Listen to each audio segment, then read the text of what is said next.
Ya, pada saat pagi hari ini, ya, hari ini kita belajar tentang pentingnya kita menginjil. Karena sudah penting. Nah, jadi hari ini kita akan diberkati Tuhan lewat pemaparan firman Tuhan.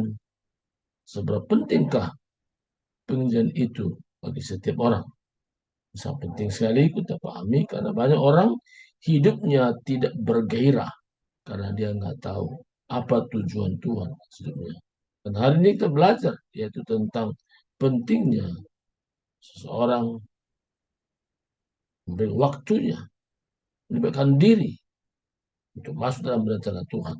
Nah, untuk ini kita perhatikan di sini tentang pentingnya pengerjaan ini, yaitu saya awal dengan Roma pasal yang ke-1 ayat yang ke-16. Ya, saya kasih di sini gambarannya. Ya, dikatakan di sini Roma pasal yang bisa lihat ya. Ya, Bisa Pak, bisa. ya, Roma 1 ayat 16 katakan, "Sebab aku mempunyai keyakinan yang kokoh, keyakinan yang kokoh dalam Injil. Karena Injil adalah kekuatan Allah yang menyelamatkan setiap orang percaya, pertama-tama orang Yahudi, tetapi juga orang Yunani." 17 katakan, sebab di dalamnya nyata kebenaran Allah yang bertolak dari iman dan memimpin kepada iman, seperti ada tertulis, orang benar akan hidup oleh iman. Kalau terjemahan bahasa Inggris saya katakan, I'm not ashamed of the gospel because it is the power of God for the salvation of everyone who believes, first for the Jew, then for the Gentile. For in the gospel, righteousness from God is revealed that is by faith from first to last, just as it is written, the righteous will live by faith. Nah, ayat ini penekanannya betapa dahsyatnya tentang Injil ini. Nah, luar biasa saudaraku tentang Injil. Nah, salah satu penyebab orang dia tidak bergairah dalam hidup, hanya berfokus kepada dirinya sendiri, tidak berfokus masuk dalam rencana Tuhan. Kalau dia sadari bahwa kalau aku hidup sampai hari ini, ada tujuan Tuhan di dalam hidupku. Apa tujuan Tuhan di sini? Dikatakan tadi, ya, di mana kita punya keyakinan yang kokoh dalam Injil. Kokoh artinya tidak mudah digoyahkan. Kokoh artinya kuat. Kokoh artinya sesuatu yang tidak mudah dipatahkan. Kokoh artinya memang dia tetap stand firm. Dia tidak mudah diombang-ambingkan dengan sesuatu apapun karena kekurangan, karena hal-hal yang sukar, pada hal yang sulit, dia kokoh. Kenapa? Dalam Injil itu ada kekuatan Allah. Nah, jadi pentingnya kita menginjil supaya ada kekuatan Allah di dalam hidup kita. Kekuatan Allah itu ketika kita melibatkan diri masuk dalam rencana Tuhan. Kita tidak hanya sekedar hidup menikmati ya namanya apa yang Tuhan beri. Tapi Tuhan mau kita masuk dalam rencana Tuhan supaya kita mengambil sikap menjadi pemberita Injil. Kita bilang, aku kan bukan tamatan sekolah tinggi teologi ya. Saya kan nggak diperlengkapi ke sana. Yang Tuhan mau pertama, yaitu penyerahan diri kita kepada Tuhan. Ketika berkata, Tuhan, inilah hidupku. Karena aku mempunyai keyakinan yang kokoh. Dalam Injil itu ada kekuatan Allah. Dan sejak kita penyerahan kepada Tuhan, kita percaya tentang berita ini. Dan benar-benar dinyatakan kepada kita bahwa ada kekuatan Allah yang melimpah-limpah. Kekuatan seperti apa di sini? Yaitu tentang keselamatan setiap orang percaya. Tuhan pakai kita untuk menyatakan berita ini. Kita menjadi orang yang dipercaya Tuhan untuk menjelaskan bahwa kolong langit ini tidak ada nama lain yang diberikan kepada manusia yang olehnya dapat diselamatkan. Dan kita yakin betul-betul itu, bahwa kita diselamatkan hanya oleh karena anugerah, bukan karena sesuatu perbuatan baik yang kita lakukan. Penting nggak perbuatan baik? Penting. Tapi apa pentingnya perbuatan baik? Itu sebagai wujud kita mengucap syukur kepada Tuhan, bahwa Tuhan sudah selamatkan kita. Tuhan sudah bawa kita satu pengalaman yang baru, bahwa ada kekuatan Tuhan yang melimpah-limpah, sehingga kita begitu percaya diri menyampaikan kesaksian demi kesaksian bagaimana Tuhan sendiri sudah menyatakannya bahwa Injil itu adalah kekuatan Allah kepada setiap orang percaya, di mana orang percaya masih banyak di luar sana yang perlu diselamatkan. Siapakah yang pergi ke sana? Itu orang yang menyadari bahwa dalam Injil itu ada kekuatan Allah. Maka setiap orang yang pergi untuk memberitakan Injil yang disampaikan bukan dengan kata-kata, tetapi pengalaman hidupnya. Bagaimana kekuatan Injil itu nyata di dalam hidupnya. Dia bisa saksikan. Kita berikan garam dan terang. Artinya kita sendiri menikmati perubahan itu. Kita sendiri bisa menampilkan perubahan itu. Nah, kenapa? Sebab dalam Injil nyata kebenaran, nyata, terang benderang. Dan hidup kita dibawa ke satu pengalaman. Ada satu iman kepada iman yang makin meningkat, pada iman makin meningkat, pada iman makin meningkat. Sehingga dalam seluruh hidup kita tidak berfokus lagi kepada apa yang menjadi kebutuhan dasar kita, tapi kita berfokus kepada apa tujuan Tuhan di dalam hidup kita. Kalau dulu kita bersahabat dengan orang, kita tidak terlampau berpikir apa tujuan Tuhan kita bersahabat. Ya bersahabat paling misalnya kita ketemu orang di pasar, ke pasar ya, ya begitu ya contohnya ya, ya.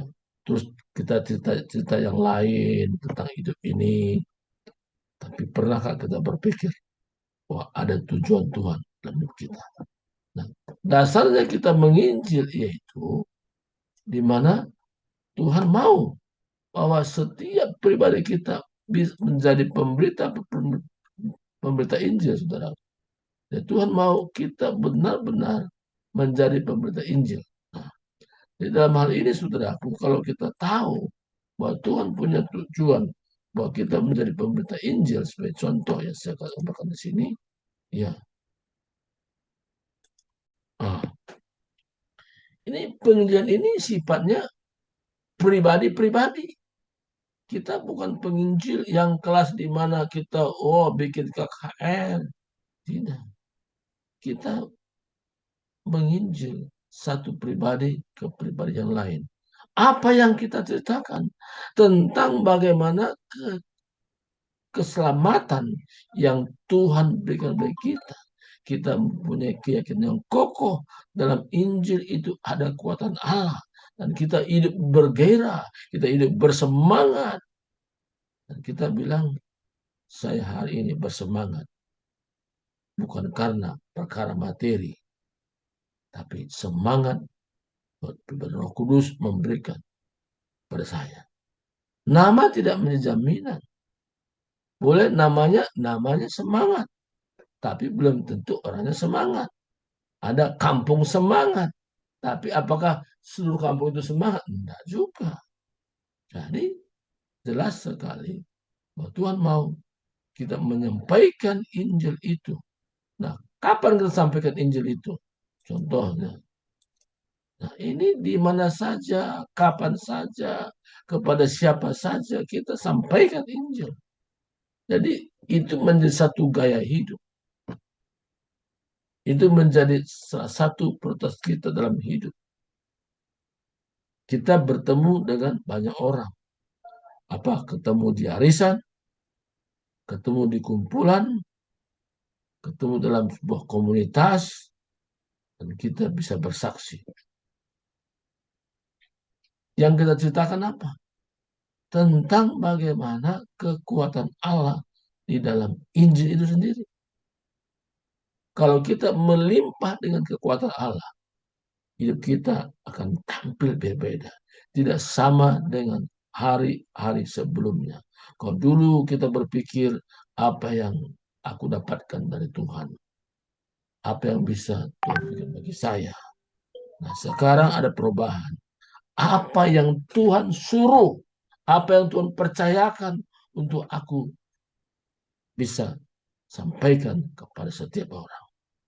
Nah, pertama Tuhan memang suruh, yaitu kalau kita lihat dari perintah pertama Yesus, mari ikutlah aku, kamu akan kujadikan penjala manusia. Jadi panggilan secara individu. Kamu akan kujadikan penjala manusia. Ini sampaikan kepada murid-muridnya. Di mana sebelumnya tidak mengerti rahasia ini. Kalau dulu mereka seorang nelayan. Nah, sekarang Tuhan katakan hal yang sama juga. Di mana perintah Tuhan pertama kepada murid-muridnya. Mari. Satu himbauan, satu panggilan, ikutlah aku.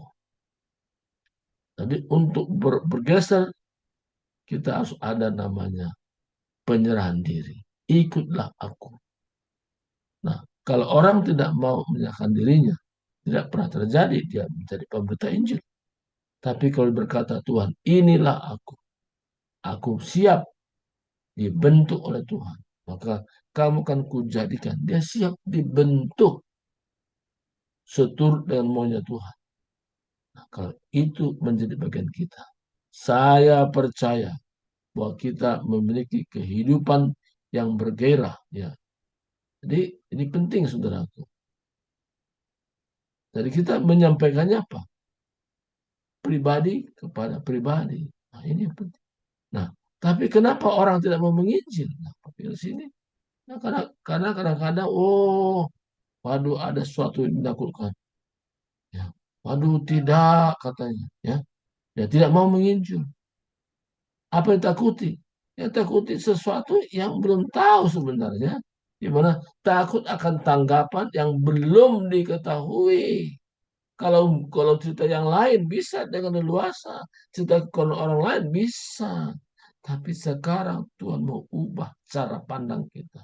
Bahwa kita dipersiapkan Tuhan menjadi pemberita Injil. Apakah kita uh, ibu rumah tangga? Tidak menjadi masalah. Karena Tuhan tidak pernah menuntut kita harus sekolah tinggi teologi dulu baru bisa menjadi penginjil. Tidak ada. Tapi penyerahan diri kita kepada Tuhan. Dan kita mulai berdoa supaya Tuhan memberikan kita kemenangan-kemenangan. Dari hal apa? Dari rasa takut. Takut akan tanggapan yang belum diketahui. Takut gagal, takut dimarahi, takut menyinggung orang lain, takut ditolak, dan sebagainya. Takut juga bermacam-macam, takut dirame-ramekan orang. Nah ini, dari hari ini, yang sangat penting kita ketahui bahwa dalam Injil itu ada kekuatan Allah. Kekuatan yang melimpah-limpah. Kita alami sendiri. Sehingga kalau kita mau ingin hidup bergairah, kita bergeser yang dulu kita berpikir tentang kebutuhan hidup. Dan sekarang kita belajar apa tujuan hidup saya. Yang pertama jelas bahwa Tuhan panggil kita menjadi pemberita pemberita Injil. Karena dalam Injil itu ada kekuatan Tuhan yang melimpah-limpah. Ada kekuatan yang luar biasa. Membuat kita kokoh, membuat kita tidak mudah goyah. Bahkan kita bisa bercerita bagaimana indahnya hidup bersama Tuhan. Inilah satu firman Tuhan hari ini. Saya tidak panjangkan untuk kita, tapi kita belajar bahwa kita adalah orang-orang spesial. Kita adalah orang-orang yang sudah persiapkan untuk menyampaikan berita sorga kepada teman-teman kita, pada sahabat-sahabat kita. Karena pentingnya menginjil ini, karena Tuhan perintahkan kepada kita. Perintah pertama, mari ikutlah aku dan kamu akan kujadikan penjala manusia. Apa perintah terakhir? Karena itu pergilah, jadikanlah semua bangsa murid. Sebelum Yesus naik ke surga, dia kumpul muridnya. Sampaikan berita ini. Kamu pergi, beritakan Injil. Tapi sebelum pergi, kamu harus tinggal dalam kota ini. Sampai kamu diperlengkapi dengan kekuasaan dan tempat tinggi. Jadi saudaraku, kalau kita menyadari tentang kehidupan ini, ada panggilan khusus. Kita bukan sekedar ibu rumah tangga, kita bukan hanya sekedar pengikut, tapi kita menjadi orang-orang yang menjadi model. Orang lihat bahwa dalam hidup kita ada kekuatan Allah yang melimpah-limpah. Hidup kita bergairah bukan karena memiliki uang banyak, bukan karena rumah besar, bukan karena memiliki kendaraan, tapi ada roh Tuhan bekerja. Kekuatan Tuhan ada dalam hidup kita. Tuhan berkati. Mari kita berdoa. Terima kasih Tuhan, hari ini hamba-Mu secara singkat memberitakan tentang isi hati Tuhan. Memberitakan tentang rencana Tuhan kepada setiap manusia. Tuhan, berikan kami pengertian lagi, lebih dalam lagi. Sehingga hidup kami benar-benar bergairah karena Tuhan bekerja. Karena kami percaya dalam Injil itu ada kekuatan Allah yang melimpah-limpah. Dan kami mampu mengerjakannya sesuai dengan kehendak Tuhan. Terima kasih di dalam nama Kristus. Kami sudah berdoa dan bersyukur. Haleluya. Haleluya. Amin. Silakan kembali Mutiara, ada sesuatu yang mau sampaikan. Ya. Ya, baik. Terima kasih Pak Surbakti buat firman Tuhan pagi hari ini ya. Luar biasa. Apakah kita penting menginjil? Ya, itu temanya ya. Nah, jadi tadi setelah dipaparkan tadi dalam Roma 1 ayat 16 sampai dengan 17, judul perikopnya juga sudah Injil itu adalah kekuatan Allah. Wow. Untuk menyelamatkan setiap orang percaya ya. Jadi kita bisa selamat hanya di dalam Kristus, dalam yaitu iman kepada Tuhan Yesus Kristus. Jadi kalau ditanya perlu banget gitu ya. Jadi setiap siapa yang bertemu dengan kita ceritakan bagaimana Tuhan mengasihi kita, bagaimana Tuhan pelihara kita, dan terlebih lagi bagaimana kita diselamatkan hanya di dalam Kristus Yesus. Nah, itu yang saya tangkap. Dan tadi ada pesan, mari ikutlah aku, kamu akan kujadikan menjala manusia ya. Itu sama bersama. Nah, jadi pagi hari ini Bapak Ibu jika ada yang mau disampaikan, mungkin punya pengalaman hidup bagaimana kita dalam hidup sehari-hari bisa jadi penginjil ya lewat gaya hidup kita, lewat komunikasi ya di mana kita berada. Ya, saya mungkin mulai dari Bu Rehmalem nih. Bu Rehmalem, gimana pengalamannya Bu menginjil ini? Silakan. Shalom, saudara-saudara yang dikasihi oleh Tuhan Yesus Kristus. Ya, saya shalom. mempunyai anak Tuhan yang luar biasa karena saya tahu bahwa saya adalah biji mata yang luar biasa. Amin. Masalah penginjil ya, kadang-kadang ya, saya sangat bersyukur gitu. Karena apa? Kita sudah mengerti siapakah Tuhan itu, terutama kalaupun kita seandainya bergabung dengan orang yang belum percaya, orang melihat dari satu kelakuan kita, cara ngomong kita, keluarga kita, baru orang tertarik gitu. Nah, sesudah dia lihat tiga-tiganya ini, baru kadang-kadang orang nanya agamanya apa. Nah, di situ kadang-kadang saya masukkan bahwa Yesus itu adalah juru selamat. Nah, mereka itu gimana ya? Kalau kita memberitakan Injil itu nggak harus panjang lebar luas, enggak. Pertama-tama itu tadi yang orang perhatikan itu kita siapa, cara bicara kita, gaya kesehari-harian kita. Ah, baru orang nanya dia itu agamanya apa gitu. Lama-kelamaan mereka tuh datang belanja, dia tanya, agamanya apa Tan? Saya bilang, saya pengikut Kristus. Oh saya Islam, tapi saya ingin tahu gitu kan, siapakah Yesus itu? Ya udah kita panjang lebar apa semuanya. Mereka itu tertarik. Terus saya juga nggak memaksa orang itu, mau nggak, enggak. Ya saya bilang ya pertimbangkanlah, keselamatan ada di dalam Tuhan. Tapi Amin. ya Pak, saya bilang agama mana yang udah meninggal bangkit nggak ada selain Tuhan Yesus. Ya tapi ya banyak ya ibu-ibu yang suka belanja ke sini, mereka itu merasa aman, damai. Karena apa? Itu tadi yang saya bilang itu tadi tiga cara bicara kita, kelakuan kita, terus omongan kita gitu. Disitulah terkadang seperti saya, tetangga-tetangga saya tahu dia. Saya ke gereja jam berapa, komsel jam berapa, kebaktian kaum wanita jam berapa, semuanya kegiatan-kegiatan saya. Dia tahu, padahal nggak pernah saya beritahu loh. Ya itulah, karena setiap saya pergi ke gereja, selalu saya sapa. Mari, selamat pagi, ayo ke gereja gitu. Jadi mereka tahu. Ibarat kata, saya tutup rumah pun saya kunci, saya pergi ke gereja atau tamu saja, tamu saya yang datang pasti dia bilang, "Oh, dia ke gereja jam sekian, nanti pulang jam sekian." Ah, itu sangat luar biasa bagi saya ya. Itulah sebenarnya penginjilan itu. Penginjilan itu nggak seharusnya kita bilang Yesus itu begini begini begini, langsung kita ditampar orang lain gitu. Itu tadi. Ya saya sangat bersyukur ya karena di lingkungan saya ini juga banyak Islam gitu ya. Tapi mereka itu gimana? Saya akur dengan mereka karena saya nggak egois. Memang pernah pada satu saat saya dagang nggak laku karena apa? Dia bilang jangan beli sama orang Kristen nanti begini begini begini gitu. Tapi pada saat itu saya nggak marah gitu. Saya senyum-senyum aja gitu. Pikiran saya kan, saya nggak makan dari warung, saya makan dari pemerintah gitu. Ini kan hanya iseng-iseng dalam hati saya. Jadi saya nggak pernah marah, saya senyum aja. Saya tetap baik sama mereka. Saya akhirnya mereka itu ada daya tarik gitu ya. Setiap ada makanan kadang-kadang kalau saya Natal saya bagi.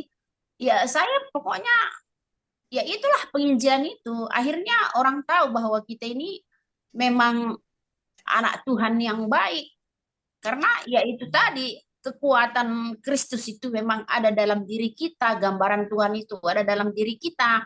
Mereka itu juga melihat gitu. Jadi ya itulah biarpun kita berdampingan banyak dengan orang yang belum mengenal Tuhan, tapi mereka itu juga tahu dan percaya. Kadang-kadang mereka itu bilang gini, Maryam, terus nabi-nabi kita semuanya eh, kayak apa namanya Abraham semuanya kok bisa sama ya katanya. Tapi saya bilang Nabi Isa yang di kalian dengan Nabi Isa kami itu berbeda. Karena kan kalian itu Maryam itu melahirkan Nabi Isa di pohon korma, kalau kami di Bethlehem. Pokoknya saya terangin pelan-pelan, pelan-pelan gitu ya. Baru mereka mengerti gitu. Tapi puji nama Tuhan ya, itulah orang melihat dari gaya hidup kita, ya itulah memang seharusnya penginjilan. Jadi saya di sini nggak pernah kebaktian pun saya nggak pernah diusik-usik apapun enggak karena memang udah dari dulu saya udah tanamkan itu apapun kata orang saya bilang sama kata suami saya diam doakan jangan marah ya itu aja terima kasih. Oke, terima kasih Bu Rehmalem, kesaksiannya luar biasa ya. Jadi kita tunjukkan dari sikap kita, gaya hidup kita ya Bu Rehmalem ya. Ya Ya, ya luar biasa ya ya. Ya, oke.